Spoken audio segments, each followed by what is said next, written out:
So this will just be 10 questions, and our first one starting with, what makes your mission different than other candidates? Well, if we're talking about just the Board of Education, I suspect, and I would bet on the fact that we all have the same mission, and that's maximize the learning experience for every student in the Fayette County school system. And that's our primary function. It's our only function, really.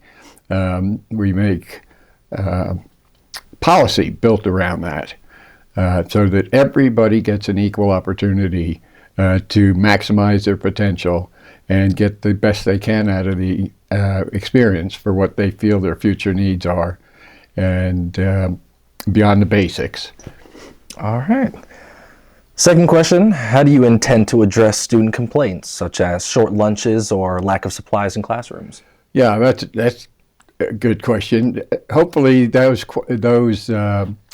types of questions go first to the principal in each school. There's a chain of command, if you will. Mm-hmm. And the students, if they have a problem, they might say something to a teacher, or they might say something to the principal. Or you have student groups that advise the principal, which several of the schools do. They may bring that up there. And those kinds of things are worked on at the school level. If they become a bigger problem, then they would come to the superintendent's attention. And I would imagine it would be taken care of at that point. I don't think it would be likely that the Board of Education would get involved in student complaints of that nature, because that's all we would ever do, because there probably would be a good number of complaints in the course of a year, and we're policy makers, not complaint solvers. We rely on the superintendent and delegate that function to him. Okay, so just relying on lower things for but what about county things such as phones and pockets? Well, the board did get involved in phones and pockets, but that was a policy change. And we were all for it. The board supported it. All right. Our next question, how will you ensure students are prepared for college and career opportunities after high school? Again, you go back to the best efforts policy, given our resources in the state and our staff and teachers. We make every attempt to hire the best. It's very competitive out there. We try to hire the best teachers. We try to make sure that all students get an equal opportunity to put in positions that both challenges them and it motivates them to reach for the third or fourth pull-up, right, if you will. That's my answer. All right. Our fourth question is, how can a school board know if its goals are being accomplished and if policies are being implemented? That's a good question. Well, we have in our master plan, we have accountability sections built into it. And the accountability from the board's level would go right to the superintendent initially, because we delegate all that sort of thing to him, and then he in turn delegates to the principals. And there are built in the system numerous methods of checking, here's the goal, how did the person working on the goal, the teacher or the principal or whatever, how closely did they come to accomplishing that goal? And then if they come up short, then we expect the superintendent or the principal, with respect to teachers, to work with them, the people below them, to improve their performance. Gotcha. And so when things get out of line, if it gets bad enough, we'll hear ultimately, if teachers not working out, we'll see a change in the personnel roles and probably become aware of that sort of thing. But it's pretty much done at the school level. But rest assured, there's plenty of accountability built into the system at all the levels, from the teachers and coaches and all the rest of it on back up through the superintendent to the board. All right. How will you work to close achievement gaps in closure that students from all backgrounds have equal access to quality education? Sure. One of our main goals is to do that. And it's going to be done incrementally. You don't go from being 3 points behind the average to being 2 points over average in 1 year. We have to look for a percentage here. Our master plan pushes. And it takes a number of participants to make that happen. First and foremost, it takes the student, all right? Then it takes the teacher. Then it takes the parents, all right? To create an environment in each case where the student becomes what's the right term I might use? A player, if you will, in running to win, to be the best I can be. Are you in sports? No, but I do understand what you're saying. Yeah. All right. So when we see there's a problem, we have counselors that work with students to try to get them over humps when they have it, and so that they can graduate with as close as possible to what we had for expectations. So with the teacher shortage being a hot button issue, how would you work to incentivize new and returning teachers? I would hope at the very lowest level, the teachers are incentivized because they're teachers, as a calling, as a choice in life, rather than being a welder. They love kids, and 99% of them do, if not all of them. They love students, and they love to see students achieve. They love to help students achieve. But again, I said it was a competitive market out there. We have change in my 4 years, first 4 years. We usually look at a couple of hundred new employees, most of whom are teachers, and we have turnover, natural kinds of things.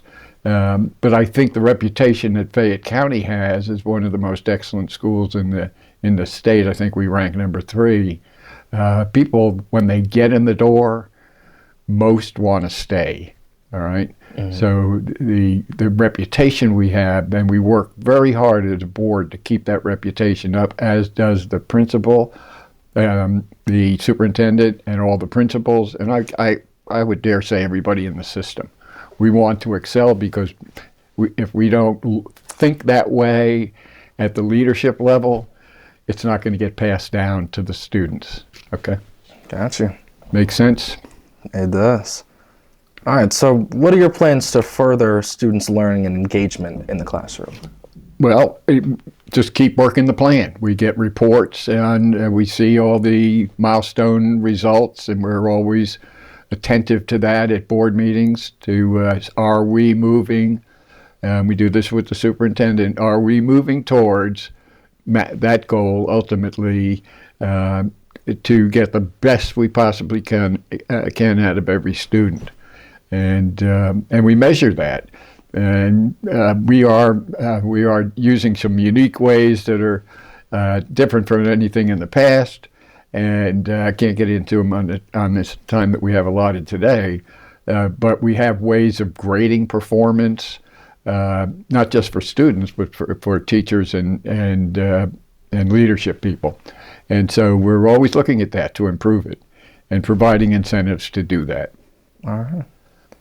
So what ideas are you going to bring that will help students succeed? Well, I don't have direct impact on the students in terms of face-to-face conversations like we're having today.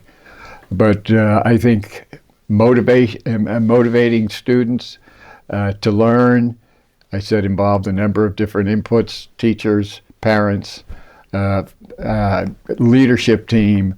So we want the very best. We want to keep parents informed about the latest needs of students and what have you, that they might be in there punching for the students, their children, and pushing them forward, always shoot for the best. And then the teachers the same way. hire, look for, search for, and hire the very best teachers we can get, and then watch them in performance. And I think those are the ideas that could do it. Create, I would say, in a general sense. We're very wary of the need to produce a safe atmosphere in which to learn, a vibrant atmosphere in which to learn, that you're excited about going to school, that you might even have fun while you're going to school.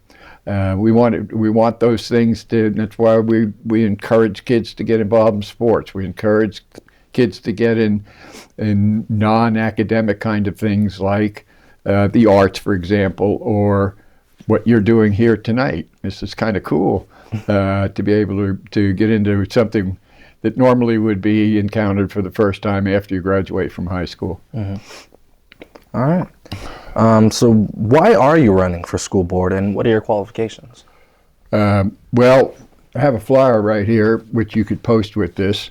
This is what I mail to people. It gives my qualifications. It gives what I'm for and what I'm against. And my qualifications are real life experience in educating 4 children, or helping to educate 4 children, my own, and then my 5 grandsons that I have here in the community. Our oldest daughter married a fellow from Cobb County, and when they met at UGA, they came back here, and they have 5 boys together over the last 20 years. Oh, wow. In Peachtree City.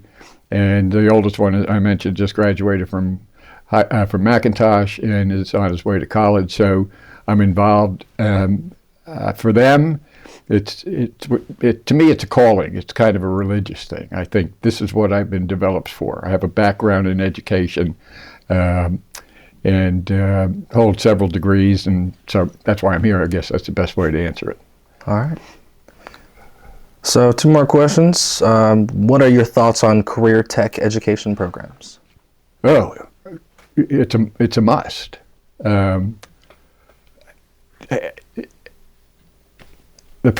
first television I watched that I can remember, I was 3 years old. It was about this big, and it was black and white. The screen was so small that you had a magnifying glass hooked on the top of the screen that when you wanted to watch it, you pulled it out to get a bigger picture, the size of the magnifying glass. So I'm mentioning that because that was the very first TV that was ever out in the public domain. Look what you have today. Yeah. How technology has changed in my lifetime. It's just the half-life of new pieces of technology, new units of technology is getting shorter and shorter and shorter. Before you just learned how to use this, here's this new deal that's 10 times better. So you just have to be educated in some of these fields beyond just a casual usage participation. And because I can only imagine this is going to, the better your things are for research and developing new things, the more new things you're going to be developed, and they in turn accelerate the process even more. And who knows how long I have left here, but give another 10 years, I don't know, we may be all flying around, no cars at all. We may have some sort of automatic machine on our back or something that flies us all around. And you guys are coming along to reap the whirlwind of all of this, because you're just getting started. And look at AI that's come across. I've been in investment business for a long time. There was no artificial intelligence 10 years ago. And now it's taken the world by storm. I mean, you have to run hard just to keep up with all this stuff. I said my 5 grandsons, when I get stuck on how to do something on my phone, I call my grandson. And he can show me how to do it. So we want you guys to be right in the forefront, and picking a career is on just where you want to go, and that is very important. That the world is your oyster, as they say. Yeah. All right. Civics. All right, Oh, last no. question. I'm sorry. That's your, go ahead. Go ahead. Sorry. So, what are your thoughts on the requirement for all students in our district now to take physics? That's the first time I was asked that question, but so off the top of my head, I would say everybody ought to take physics. I'm 100% for that, because you live in a world of physics. The thing that keeps you from floating off in the air has a physical aspect to it in the form of gravity, and things work in the world and have a physical aspect to why they work and how they work. And so if you have an inquiring mind, first time I started working in television and radio, I here's this TV and I'm going, how does it work? How does the guy playing on that TV there get there? How do you get in the box? Right. So I would encourage every student to develop a curiosity. Don't just take things as they are. Ask who, what, when, where, and why, and you'll be amazed at how, over a period of time, you start thinking, "Well, that's really cool. I didn't even think to ask." But if you develop these habits, you're asking these things all the time, and your inventory, before you know it, of knowing about the physical things and how they work. How does an airplane lift itself off the ground? That's pretty interesting. That's certainly worthy of study. But that kind of thing is very rewarding, because someday you may have children. They're going to ask you questions. Hey, Dad, what makes that? How does that airplane fly? Oh, here, sit down, son. Let me show you how it works. And it just makes for a more fulfilling life, I think. So physics is a great way to, not just get introductory courses. Absolutely, I'm all for it. All right. Well, thank you. That was all of our questions. Oh, Thank you for answering. Thank you, Matthew. I appreciate it. Yeah.